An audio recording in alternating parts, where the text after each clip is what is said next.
When our cat Moofy died, my daughter Rebecca was inconsolable.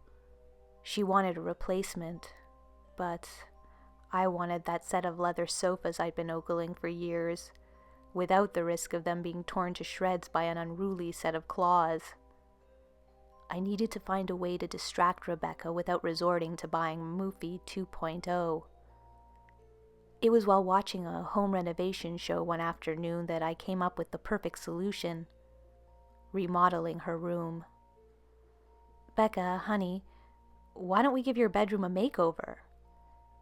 The instant smile that appeared on her face told me I'd done the right thing.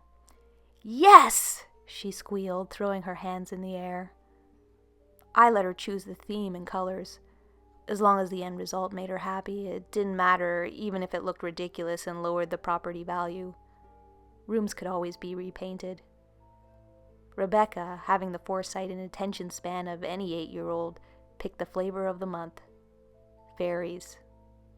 She'd been watching the same blonde-haired, green dress-wearing fairy movie for weeks, sometimes twice in a day. I knew the lyrics and dialogue by heart at this point, but I digress. The point is, she wanted her room to become a fairy paradise. I obliged. I spent the next few weeks remodeling the bedroom.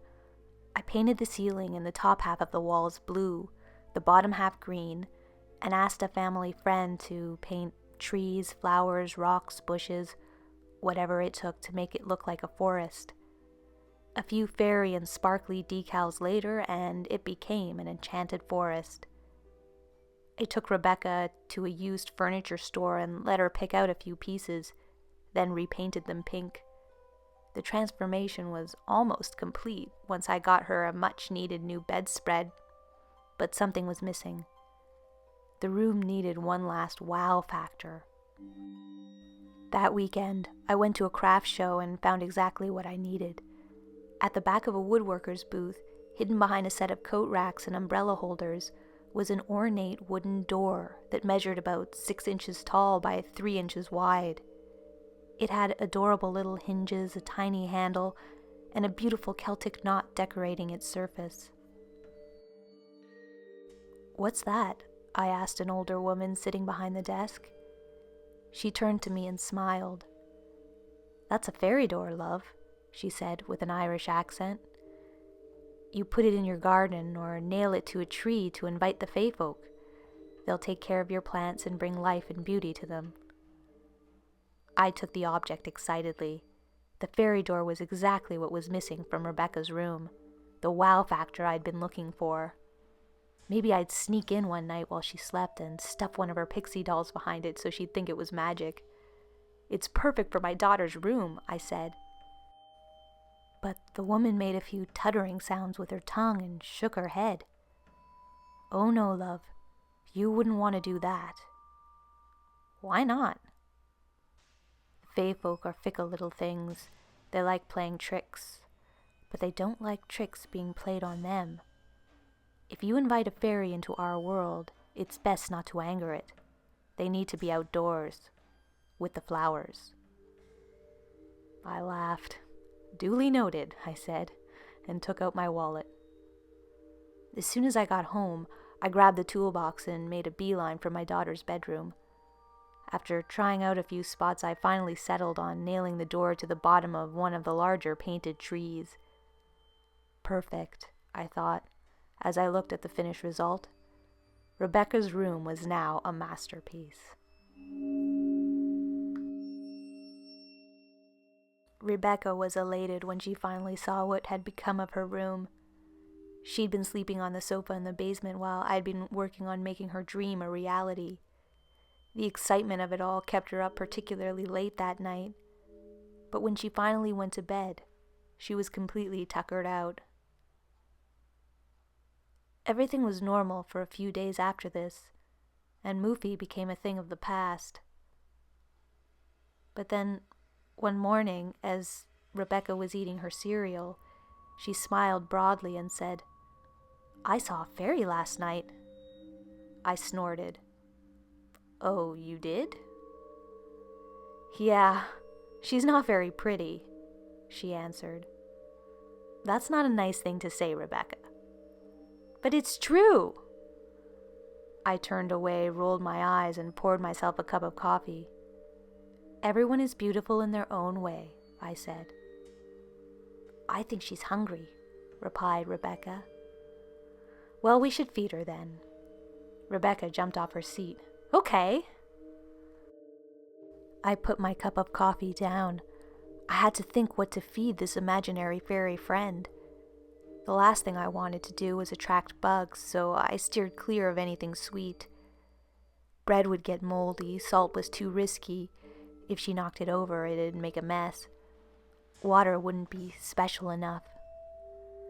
Then I remembered I still had a bag of cat food in the cupboard.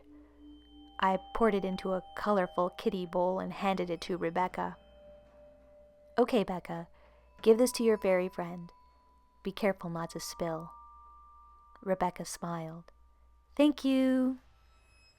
Her little feet pitter-pattered as she ran to her room, sending pieces of cat food flying out of the bowl. Cleanup on aisle everywhere. I didn't anticipate what I'd find the next morning when I went to wake my daughter up.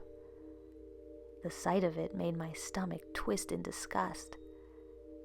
The bowl of cat food was empty. How was I supposed to know she'd eat it?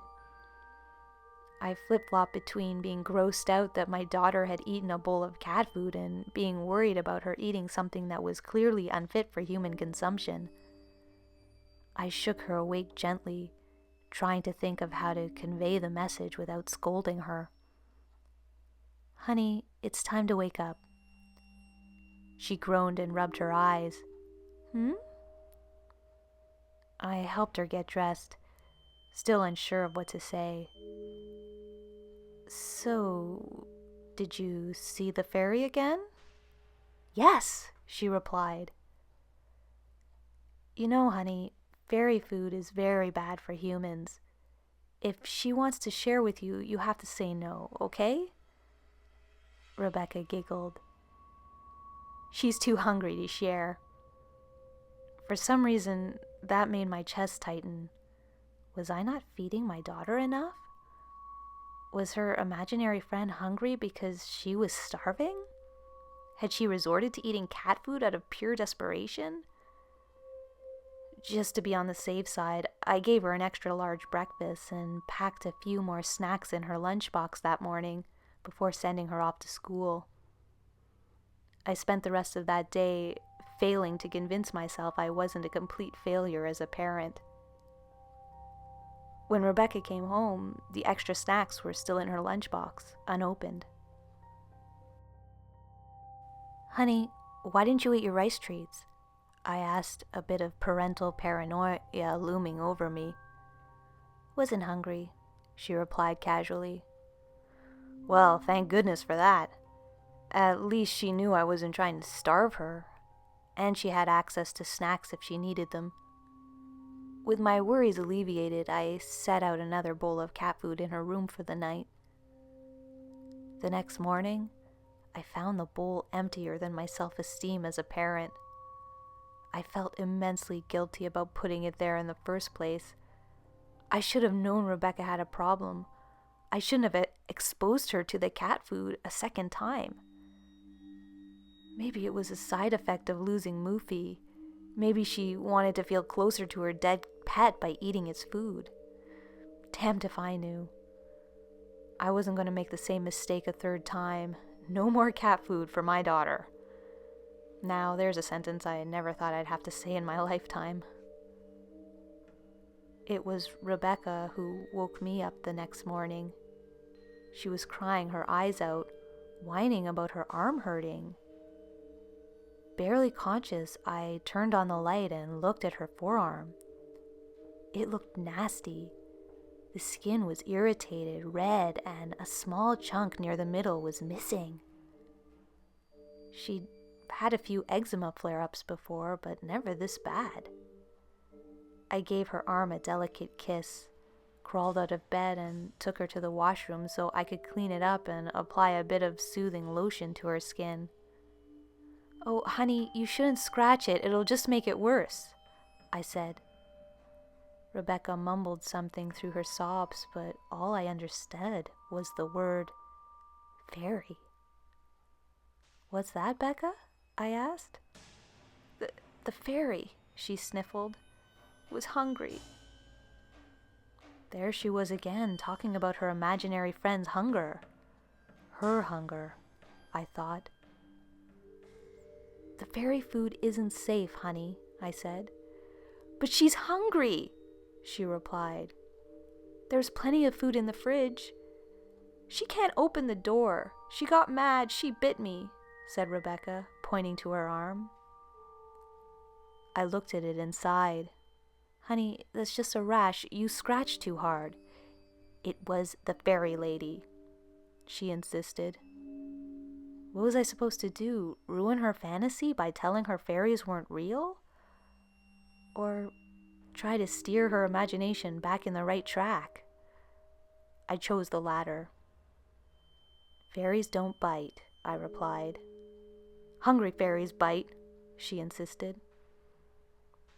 I sighed, trying my best to hide my annoyance.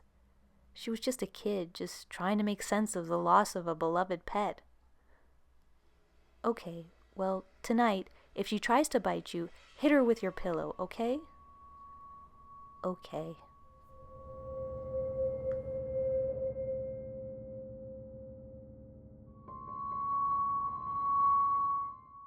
I thought I'd done the right thing, that I'd said the right things, and that I'd heard the last of her fairy friend's escapades. I was wrong. It was the middle of the night, probably around 2, when I heard Rebecca howling like a banshee. My instincts were to run out of bed, grab a baseball bat, and protect her from whatever had caused her to scream. By the time I reached her room and flicked all the lights on, Rebecca was pushing the closet door shut, her arms tucked behind a pillow. "I got the fairy! She's in the closet!" I was going to schedule an emergency counseling session for her in the morning, knowing it was all in her head. But then I heard something. A loud bang against the other side of the closet door. Goosebumps lined my arms instantly, and my grip tightened around the baseball bat. An animal must have gotten in somehow. Maybe when I opened the windows to air out the room after I'd painted it. Rebecca must have heard it skittering around at night and thought it was a fairy. After letting it sink in, I hurried to slide the dresser in front of the doors to keep them shut, breathing heavily as I did so. Bangs, thuds continued to emerge from the other side. Rebecca was shaking, her hands holding the pillow so tightly her knuckles had become white. In the commotion, I hadn't noticed she was bleeding. Another little chunk of flesh was missing, this time from her left shoulder. I took her in my arms and tried to reassure her, all the while trying to reassure myself. I'd been so stupid to think she'd imagined the fairy. I should have known better. As soon as she calmed down enough, I drove her to the emergency room to get a rabies shot. The doctors asked what had bitten her, but all I could tell them was that it was stuck in my closet and that I'd get an exterminator to take care of it. By the time we got home, the sun was up. I'd had the foresight to shut her bedroom door before we left, so even if the critter got loose, it wouldn't find its way into the main part of the house. Still, we avoided the corridor leading up to her room. I sat my daughter down in front of the TV and searched through the digital yellow pages for the number of an animal pest control agent. They sent someone immediately. Before long, I heard a knock at the door. "I hear you've got yourself a pest," said the animal control agent, a middle-aged man with a fair share of scratches on his skin. I nodded. "In my daughter's room." "Let old Joel take care of that for you," he said, then looked at Rebecca. "It might be best not to do this in front of this kid. It gets a little messy sometimes. We try to be humane, but when they attack people, well, he paused, considering his words carefully. Sometimes we have to kill them, he whispered. I'll take her to the movies. Is that okay? Perfect. I should be out of here in about an hour. I'll send the bill in the mail, he replied. I nodded. Thank you so much. Don't worry about it. It's my job. A cheerful and colorful cinematic distraction later, we returned home. To my surprise, the pest controller's van was still parked in the driveway. Maybe the infestation was worse than I thought. I walked my daughter around back and told her to play in the yard while I spoke to the nice man inside. She smiled and took a seat on the swings, letting herself go like a metronome. I went inside. Joe? I called out. No reply. There was an intangible tension in the air. The silence worried me. Nervously, I made my way to Rebecca's room. The door was half open, and something felt wrong. Every fiber of my body warned me to turn tail and run. But I pushed the door open and stepped inside. Joe, the animal control officer, was resting in a puddle of blood. His throat had been torn open. Blood vessels and viscera hung from the jagged wound as though they'd been plucked out of him like weeds out of the ground. The shock kept me from screaming, kept me from moving. I just stood there, stunned, as my heart raced against my chest and my mind went blank. What kind of animal could have done this? I felt like I was gonna pass out, but then I felt something soothing. A breeze. A soothing, humid breeze coming from the other side of the room. I turned my head and saw the fairy door had been left wide open. Had it been open this whole time? I was drawn to it like a moth to a flame. A man was dead in my daughter's room, and I was focused on a silly little door. I knelt down in front of it and peered inside. I didn't see the wall. On the other side was an unearthly landscape that looked somehow both foreign and familiar. A forest of unrecognizable trees, the kind you'd find on the pages of a storybook. They were majestic, tall, full of lush foliage and bloomed flowers as large as cars. Strings of puffy dandelion-like fuzz swam through the air, breaking apart whenever they made contact with a branch. The sight captivated me. Then, through the heavy foliage, I heard a devious little giggle that echoed through the forest. Then another giggle, this time from the left, and another, louder and louder, closer and closer. They were coming. I jumped back and slammed the door shut, chest thumping hard. The sound stopped, and I felt a brief moment of relief until I saw the bloody handprint on the fairy door's knob. 4 fingers and a thumb, just like a human's, only much, much smaller. I looked at Joe. The door shook violently. In a daze, I pressed my ear to it. Rustling leaves, a gentle trickle of water, birds chirping and laughter. That incessant laughter. I ripped the fairy door from the wall and threw it into my bag. Garden, I thought. I'd been told these doors had to be put in gardens, and that's where I was going to take it. Before I left, I called 911 for Joe. They determined that he'd been mauled by the animal he'd been tasked to capture, and took him away while I distracted my daughter. as soon as the police were done with their report. I buckled my daughter in my car and drove to the botanical garden across town. That's where the fairy door is now, hidden behind a thorny bush. I'm praying that whatever came in through the fairy door also left that way. I'm praying that it's not still in my house.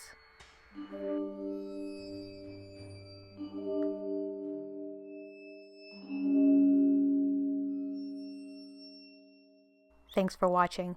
That story is by a very talented writer, Manon Lisette. You can follow him on Twitter @ManonLisette, or read the original story on Reddit, which actually includes a few extra details. I read a slightly abridged version, just edited in very minor ways for length, but I really encourage you to check out the original story and read it there on Reddit. The links are in the description below. Some of you might have noticed that I haven't posted a video for a while.